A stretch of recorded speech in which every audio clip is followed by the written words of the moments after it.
Assalamualaikum warahmatullahi wabarakatuh. Kembali bersama saya, sahabat Sans Channel yang dimuliakan Allah. Semoga kita selalu dalam keadaan sehat walafiat. Amin ya rabbal alamin. Kali ini saya akan membawakan atau menceritakan sebuah kisah tentang sejarah bangsa Yahudi atau yang sering kita kenal yaitu adalah Israel. Sebelumnya Yahudi adalah bangsa yang besar yang sebagian besar bermukmin di wilayah Palestina. Selalu terbesit di ingatan kita. Sebagai umat muslim, kaum Yahudi adalah kelompok orang yang sering menindas rakyat muslim di Palestina. Beberapa tahun belakangan ini sering terdengar berita bahwa adanya pembunuhan dan penyiksaan terhadap kaum muslimin yang tinggal di Palestina. Sobat Sans Channel yang dimuliakan Allah Subhanahu wa taala. Yahudi merupakan nama sebuah suku bangsa yang sekaligus menjadi nama agama. Juga Yahudi ini adalah agama yang menyembah Tuhannya tanpa memiliki sebuah ilustrasi atau bentuk. Yahudi ini dulu hanya terdiri dari beberapa orang saja. Sekarang jumlahnya semakin banyak dan mulai tersebar di seluruh penjuru dunia. Mereka mulai membangun peradaban di semua tempat yang mereka tinggali. Bisa dibilang bahwa kaum ini senang hidup berkelompok dengan sesama kaumnya.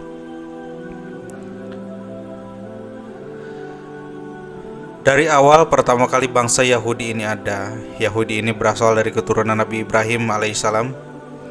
Dan Nabi Ibrahim ini memiliki 2 istri dan 1 budak. Namun yang kita kenal adalah 1 istrinya bernama Siti Sarah dan 1 budaknya bernama Siti Hajar. Dari istrinya Siti Sarah ini menghasilkan keturunan yang jadi nabi juga seperti ayahnya, yang banyak kita kenal, bernama Nabi Ishak. Kemudian Nabi Ishak ini menikah dengan wanita bernama Rafkah. Selama puluhan tahun keduanya ini belum memiliki anak, hingga 1 hari Rafkah dinyatakan mandul. Namun Nabi Ishak memohon kepada Allah Subhanahu wa taala untuk diberikan keturunan dari istrinya. Dan pada suatu hari Allah mengabulkan doa Ishak alaihissalam tersebut, bahkan diberikan anak kembar sama Allah yang ia beri nama Yakub. Adalah anak Nabi Isa yang soleh, sehingga ia meneruskan ayahnya menjadi nabi yang kita kenal sebagai Nabiullah Yakub alaihissalam. Nabi Yakub ini memiliki banyak saudara dan selalu memiliki konflik antara Nabi Yakub dan saudara-saudaranya. Hingga Nabi Yakub sering menyendiri dan pergi di malam hari. Karena seringnya pergi di malam hari, akhirnya orang-orang mukminin menjulukinya Isra atau Israel, karena dalam bahasa Arab Isra artinya perjalanan malam hari. Ada riwayat lain juga yang mengatakan bahwa kata Israel itu bermakna Isra itu artinya Abnun, dan Il adalah Allah, yang memiliki makna orang yang selalu beribadah kepada Allah Subhanahu wa taala. Jadi jelas di sini bahwa penamaan Israel itu adalah sebutan lain dari Nabiullah Yakub alaihissalam. Nabi Yakub ini teman-teman memiliki 2 orang istri, 2 orang budak, dari semuanya melahirkan anak dengan jumlah anak Nabi Yakub ini ada 12. Dari salah satu istri Nabi Yakub ini yang bernama Rahil, Nabi Yakub memiliki anak Binyamin dan Yusuf. Sebagaimana kita ketahui, Yusuf ini adalah penerus kenabian ayahnya yang terkenal dengan Nabi Yusuf alaihissalam. Kisah tentang Nabi Yusuf alaihissalam ini telah banyak dikisahkan, bahwa Nabi Yusuf ini dizolimi saudara-saudaranya hingga ia dimasukkan ke dalam sumur yang dalam. Maka ketika itu Nabi Yusuf ditemukan oleh para pedagang. lalu dibawa ke Mesir.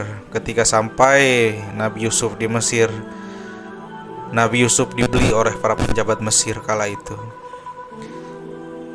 Karena kecerdasannya, Nabi Yusuf diangkat sebagai bendahara kerajaan Mesir pada waktu itu. Teman-teman sekalian yang dirahmati Allah, ketika Nabi Yusuf ini menjadi bendahara di Mesir, ia membawa seluruh anggota keluarganya yang ada di Palestina atau negeri Syam ke Mesir. Maka tidak ada satupun keluarga yang tersisa di Palestina. Itu 12 saudara adalah ayah Nabi Yusuf, yaitu Nabi Yakub. Semuanya dibawa ke Mesir. Dan selama di Mesir, seluruh keluarga Nabi Yusuf ini diberikan tempat atau sebuah daerah di negeri Mesir itu, dan diberikan fasilitas yang terbaik karena Nabi Yusuf sangat dihormati di Mesir waktu itu. Seiring berjalannya waktu, keluarga Nabi Yusuf ini beranak pinaklah di daerah Mesir itu, sehingga disebut dengan Bani Israel, artinya keturunan Israel, karena mereka semua keturunan dari Nabi Yakub alaihissalam. Selama ini Bani Israel di Mesir, mereka ini sangat dihargai dan hidup mereka diberikan fasilitas yang luar biasa karena mereka hidup mewah dan berkembang luar biasa. Namun setelah Nabi Yusuf wafat, suku terbesar di Mesir yang bernama suku Kipti mulai mereka menekan kaum Bani Israel, dan suku Kipti ini mulai menjajah dan berusaha untuk mengusir Bani Israel dari tanah Mesir. Kejadian ini mengakibatkan kaum Bani Israel tertindas, sehingga Allah mengirimkan bantuan dengan mengutus seorang nabi yang bernama Musa alaihissalam, yang menjadi nabi untuk Bani Israel yang bertugas untuk mendakwahi Firaun. Namun Musa alaihissalam banyak dikisahkan memiliki mujizat-mujizat yang luar biasa. Yang paling terkenal adalah mujizatnya itu membelah Laut Merah ketika Bani Israel dikejar atau diserang oleh pasukan Firaun. Tentu saja ini atas kuasa izin Allah Subhanahu wa taala. Sedikit di sini kita ceritakan tentang perjalanan Nabi Musa melindungi kaum Bani Israel. Di dalam kaum diceritakan bahwa Nabi Musa ini memiliki 9 mukjizat. Yang pertama, pada suatu hari ketika musim kemarau yang sangat kering, kaum Bani Israel ini mengeluh kepada Musa karena kekurangan pasokan air. Di mana-mana air sungai atau lembah oasis semuanya mengering, dan bahkan sumur-sumur warga pun ikut mengering. Tak kala itu kaum Bani Israel ini meminta hujan kepada Nabi Musa. Lantas Nabi Musa pun berdoa dan memohon kepada Allah Subhanahu wa taala untuk diberikan air untuk kaumnya. Maka Allah firmankan, "Pukullah batu itu dengan tongkatmu, hai Musa." Kata Allah, batu itu pun dipukul oleh Nabi Musa. Lalu seketika itu juga keluarlah 12 mata air dari dalam batu tersebut, sehingga dari air ini bisa memenuhi seluruh kebutuhan kaum Bani Israel. Namun hal ketersediaan air dari sini, mereka kaum Bani Israel ini menyaksikan mujizat Nabi Musa alaihissalam. Mujizat yang kedua, mereka menyaksikan terbelahnya Laut Merah ketika ada peristiwa Nabi Musa dan Bani Israel dikejar oleh tentara dari kerajaan Firaun dan mulai tersudut di bibir pantai Laut Merah yang di ujung lautan ada Palestina. Saat itu Allah berfirman, "Pukullah tongkatmu, hai Musa, ke laut." Maka terbelahlah Laut Merah, sehingga Nabi Musa dan Bani Israel bisa lewat di tengahnya dan sampailah mereka di Palestina. Mujizat ini pun betul-betul disaksikan Bani Israel. Mujizat yang ketiga adalah Bani Israel ini menyaksikan bahwa tongkat Nabi Musa berubah menjadi seekor ular yang besar. Ketika itu peristiwa Nabi Musa sedang beradu ilmu dengan 1000 dukun utusan Raja Mesir, yaitu Firaun. Ketika itu Firaun sedang berupaya mengalahkan Nabi Musa. Peristiwa ini mungkin teman-teman saksikan juga di TV dan di cerita-cerita lainnya. Yang keempat, mukjizat Nabi Musa adalah Nabi Musa memohon kepada Allah untuk mengirimkan bencana yang maha dahsyat yang menimpa kerajaan Firaun dan penduduknya. Bencana itu berupa angin topan yang meluluh lantahkan sebagian besar peradaban Mesir waktu itu. Tak hanya itu, Allah pun mengajab mereka dengan wabah belalang di mana-mana. Kemudian ada wabah katak dan kutu. Terakhir Allah ubah semua air di bejana dan sumur-sumur mereka menjadi darah sehingga tidak bisa lagi digunakan. Lalu mukjizat yang kelima yang disaksikan oleh kaum Bani Israel adalah selain menghadapi Raja Fir'aun yang kejam dan ingkar, Nabi Musa juga menghadapi pemuka Mesir saat itu. Pemuka yang kaya raya yakni Korun. Disebutkan oleh Ibnu Abbas bahwa Korun masih saudara Nabi Musa dan hafal isi Taurat, namun mengingkari isi dan kenabian Nabi Musa. Makanya sering kita dengar istilah harta karun terungkap. Dan selanjutnya mukjizat yang keenam, Nabi Musa ini bisa menghidupkan orang mati. Tentu saja ini karena rahmat Allah Subhanahu wa Ta'ala ya teman-teman. Jadi saat itu ada seorang laki-laki yang dibunuh dari kaum Bani Israel. Lantas tidak ada seorang pun yang tahu siapa pembunuhnya. Di saat itu Nabi Musa menghidupkan orang dan bertanya siapa yang membunuhnya, lalu orang itu pun wafat lagi setelah ia menunjuk membunuhnya dirinya, dan kejadian itu tak luput juga dari pandangan kaum Bani Israel. Teman-temanku seiman, teman-temanku sekalian, sudah banyak yang Allah tunjukkan keajaiban untuk Bani Israel melalui Nabiullah Musa alaihissalam. Tetapi tetap saja teman-teman, Bani Israel ini masih saja keras kepala, tidak mau taat kepada ajaran Musa dan taat pada ajaran larangan Allah. Dan ada satu lagi usaha yang menjadi kisah turunnya kitab Taurat. Ini adalah kitab yang langsung ditulis oleh Allah. Taurat ini juga menjadi salah satu kitab suci umat Yahudi. Nabi Musa lah yang menjadi nabi perantara turunnya kitab suci satu ini. Kita tahu turunnya di Palestina dalam waktu 40 hari saja.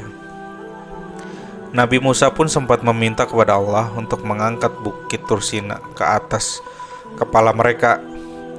Dan terbangkanlah bukit Tursina ini atas izin Allah, kemudian terbang dan berhenti tepat di atas kepala kaum Bani Israel yang murtad. Maka Nabi Musa mengancam sekali lagi untuk segera bertobat dengan cara bunuh diri. Kalau tidak mau akan dibandingkan bukit Tursina ini kepada mereka. Mereka semua karena ketakutan orang-orang Bani Israel ini pun mulai bunuh diri satu persatu hingga habislah semua orang-orang murtad yang menyembah berhala seperti patung anak sapi. Masya Allah teman-teman, begitu keras kepalanya dan sombongnya orang-orang Yahudi ini. Berkali-kali mereka melihat mukjizat Nabi Musa di depan mata, tapi tidak mau juga bertobat. Dan enggak hanya itu, mereka ini dulunya kaum yang tertindas oleh Mesir, kemudian diselamatkan oleh Nabi Musa dan diberikan nikmat yang banyak, diselamatkan dari kelaparan, tetap saja kufur. Teman-teman Sanus Channel yang dirahmati Allah, kita lanjutkan kembali kisahnya. Tak kala Nabi Musa dan Nabi Harun dan Bani Israel sedang melakukan perjalanan menuju Palestina melewati padang pasir yang begitu luas, dengan rombongan ini dari jauh sudah melihat pintu gerbang dari negeri Palestina.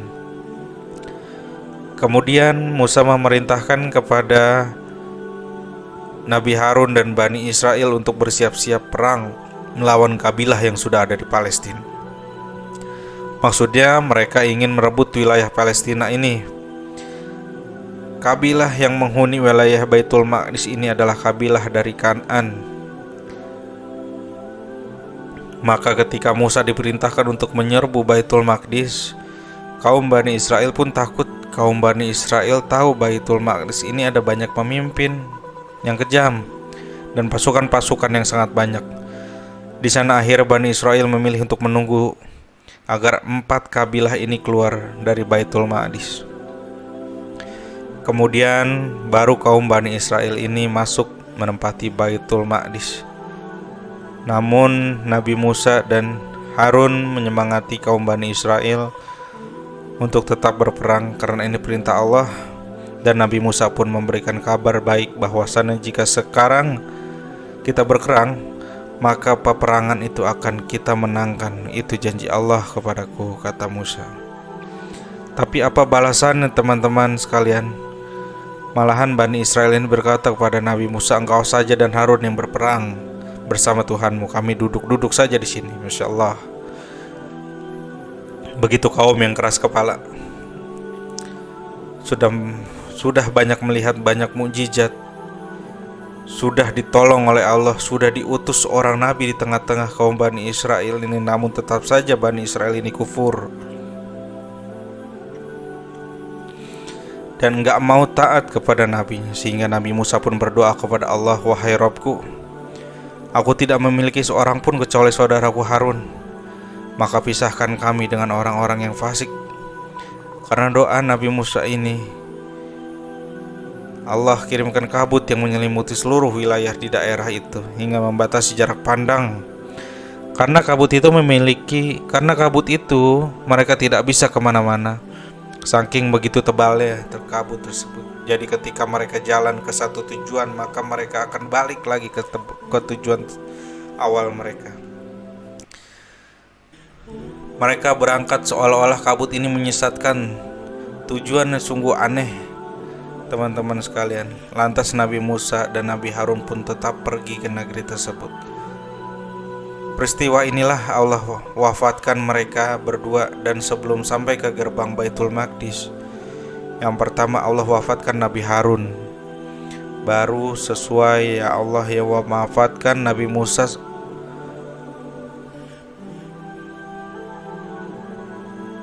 Sobat Sans Channel yang dimuliakan Allah, setelah Nabi Musa dan Nabi Harun wafat, Allah menggantikan keduanya dengan Nabi Yusha bin Nun.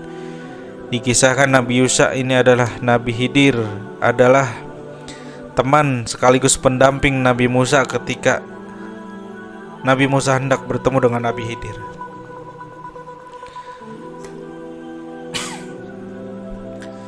Kisah sekaligus pendamping Nabi Musa ini ketika Nabi Musa hendak bertemu dengan Nabi Khidir. Kisah pertemuan antara Nabi Khidir dan ma'ruf diceritakan di Al-Quran dalam surah Al-Kahfi. Tapi teman-temanku sekalian, Nabi Yusuf inilah yang berhasil membawa Bani Israel ke dalam Baitul Maqdis. Allah menangkan peperangan antara tentara Nabi Yusuf dan kaum yang saat itu ada di Baitul Maqdis.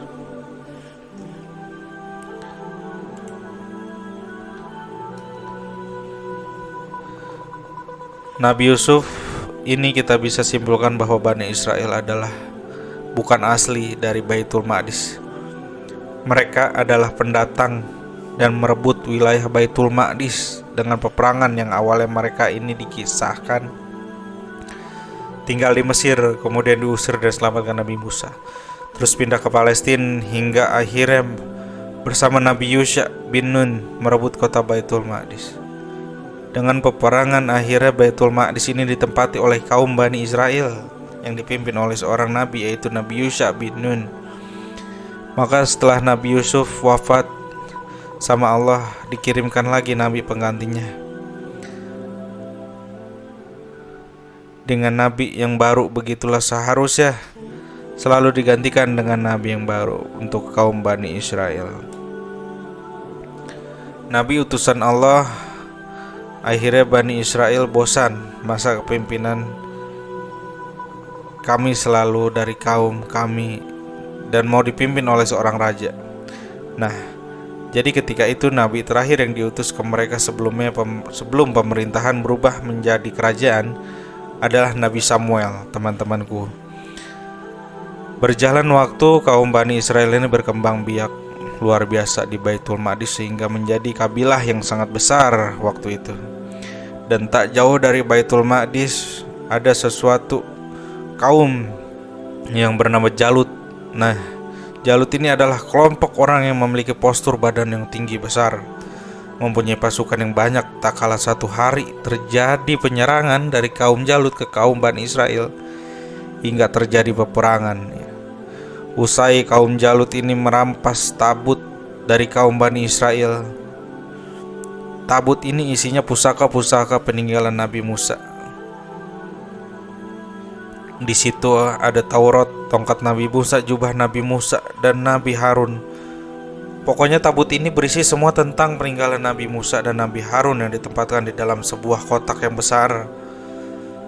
Disebut sebagai tabut ini, teman-teman, sangat berharga bagi kaum Bani Israel. Mereka tidak bisa mempertahankannya ketika penyerangan itu karena kabilah jalur ini orangnya besar-besar, pasukannya banyak. Akhirnya Bani Israel mengadu kepada Nabi Samuel untuk menunjukkan seorang raja yang menantinya akan memimpin mereka. Kepada Nabi Samuel, Jalut lalu atas perintah Allah Subhanahu wa ta'ala, Nabi Samuel menunjuk seorang di antara kaum Bani Israel menjadi seorang raja. Orang tersebut bernama Tolut, adalah raja pertama bagi kaum Bani Israel. Namun keputusan Nabi Samuel ini banyak sekali yang menentang, dikarenakan Tolut ini adalah orang miskin, kerjaannya sehari-harinya mengembala keledai. Mereka menolak lantaran si Tolut ini gak punya nasab, gak punya harta, berasal dari kaum bawah. Mereka ingin raja itu yang berwibawa, kaya, punya kasta tinggi di antara kaum Bani Israel. Masya Allah, begitu sulit diaturnya kaum Bani Israel. Inilah teman-teman sekalian, akhirnya pada suatu hari Allah mengutus malaikat untuk menaikkan derajat Tolut di depan kaum Bani Israel. Jadi malaikat ini mengambil tabut dari Jalut, dan begitu saja tabut ini diserahkan kepada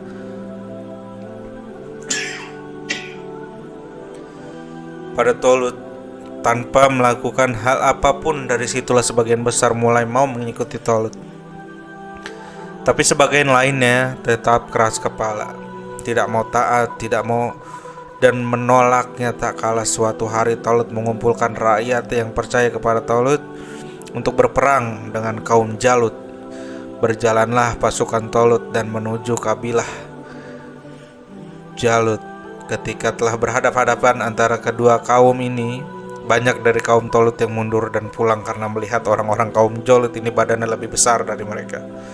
Dan pasukan Jalut ini luar biasa banyaknya, sehingga pada akhirnya tersisalah sedikit dari pasukan Raja Tolut ini. Nah, dari pasukan yang sedikit ini, Raja Tolut menawarkan kepada anggota pasukannya, siapa yang bisa membunuh pimpinan kabilah Jalut, maka akan aku nikahkan ia dengan putriku, dan aku akan meneruskan sebagai raja. Kemudian hari ia mendengar sayembara ini, malahan kaum Bani Israel yang banyak pulang. Mereka pikir mustahil untuk bisa melakukannya,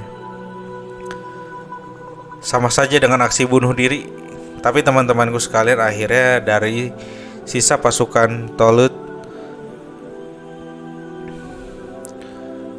yang sedikit ini, ada seorang anak muda yang tiba-tiba maju ke depan dan melempar tombaknya hingga mengenai Raja Jalut. Seketika itu pun Raja Jalut tewas. Anak muda ini bernama Daud, yang nantinya kita kenal sebagai nabi sekaligus raja dari kaum Bani Israel. Jadi ketika itu, kalau di situasi peperangan raja mereka tewas, maka peperangan akan usai dan dimenangkan oleh pihak yang rajanya masih hidup. Maka akhirnya Daud dinikahkan oleh putrinya Raja Tolut, hingga pada suatu hari Raja Tolut wafat dan digantikan oleh Daud. Daud pun menjadi raja sekaligus nabi ketika itu, dan di masa itu kaum Bani Israel dipimpin oleh Nabiullah Daud. Di puncak kejayaan Bani Israel itulah ketika dipimpin oleh seorang nabi dan raja. Setelah Nabi Daud wafat, raja satu ini membawa Bani Israel kepada kesuksesan terbesar sepanjang sejarah. Tidak ada seorang raja pun sebelum dan sesudah raja ini kekuasaannya paling luas dan raja paling besar Bahkan tak hanya menjadi raja dari golongan jin, melainkan raja ini pun menjadi raja dari golongan jin, hewan, tumbuhan, dan seluruh makhluk hidup di bumi.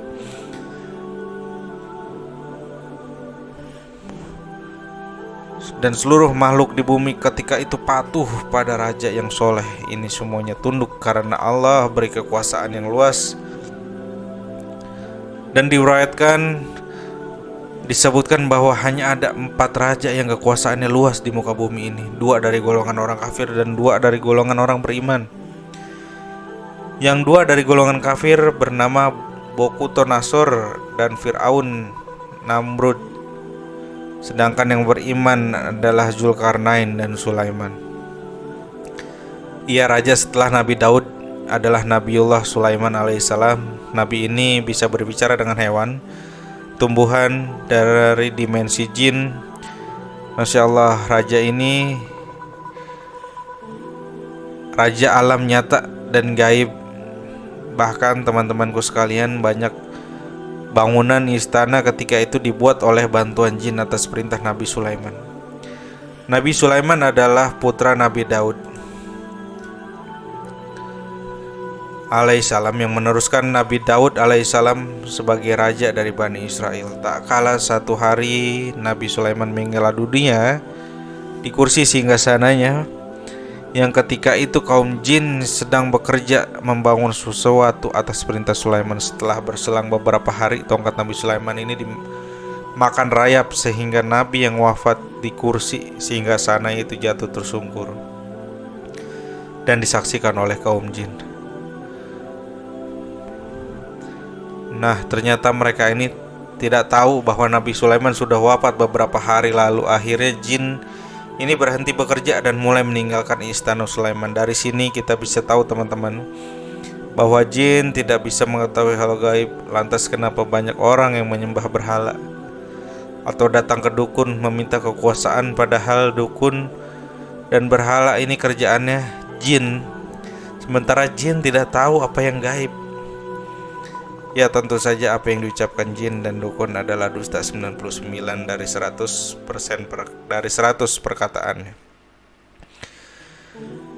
Lalu Nabi Sulaiman dibangunkan sebuah bangunan yang bernama Haikal Sulaiman. Nabi Sulaimanlah orang yang pertama kali membangun Masjidil Aqsa. Selama hidupnya Sulaiman meminta 3 hal kepada Allah. Yang pertama, ia meminta suatu kaum suatu hukum yang sesuai kepada siapapun sebelum atau sesudahnya. Dan ketiga, siapapun yang selesai salat di Masjidil Aqsa ini akan dihapuskan seluruh dosanya, seperti anak yang baru dilahirkan.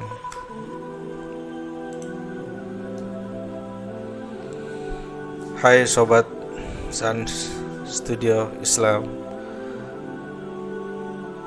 sekalian, yang dilakukan orang-orang Yahudi sekarang ini adalah mereka sedang menggali dan mencari lokasi tempatnya di mana Haikal Sulaiman ini didirikan. Mereka ini berencana membangun kembali Haikal Sulaiman yang sudah lama terpendam. Menurut sejarah, lokasi Haikal Sulaiman ini berada di atas Masjidil Aqsa. Dan sampai hari ini, detik ini, mereka masih saja terus menggali untuk mendapatkan situs. Sehingga saking dalamnya besarnya wilayah yang mereka gali, karena diyakini lokasi di Masjidil Aqsa berdiri di atas Masjidil Aqsa hampir rubuh dan terbenam. Makanya ini mengundang amarah bagi umat Islam di seluruh dunia tentang apa yang dilakukan orang-orang Yahudi laknatullah.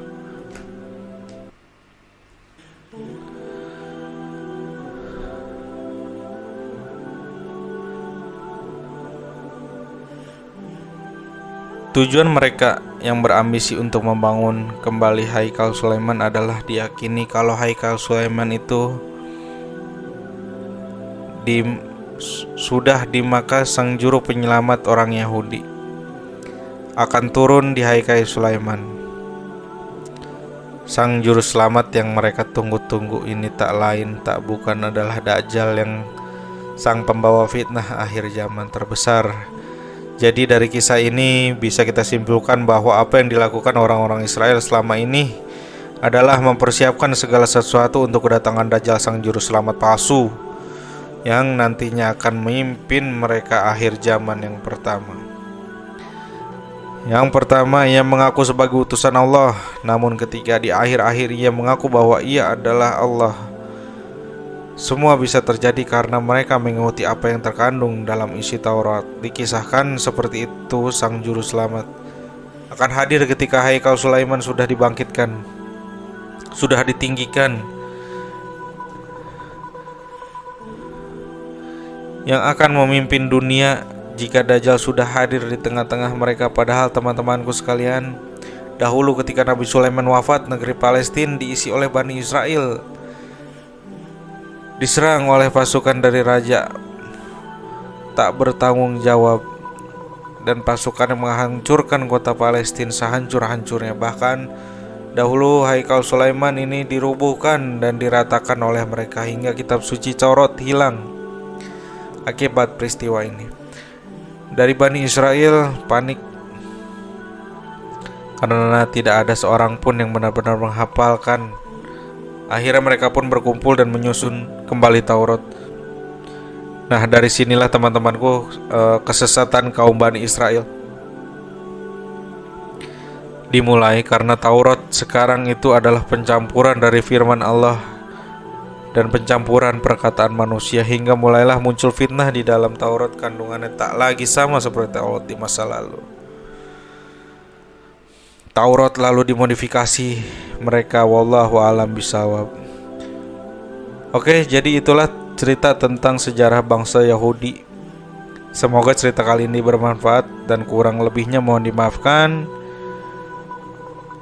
Yang benar datangnya hanya dari Allah Subhanahu wa taala. Khilaf atau keliru mohon dimaafkan.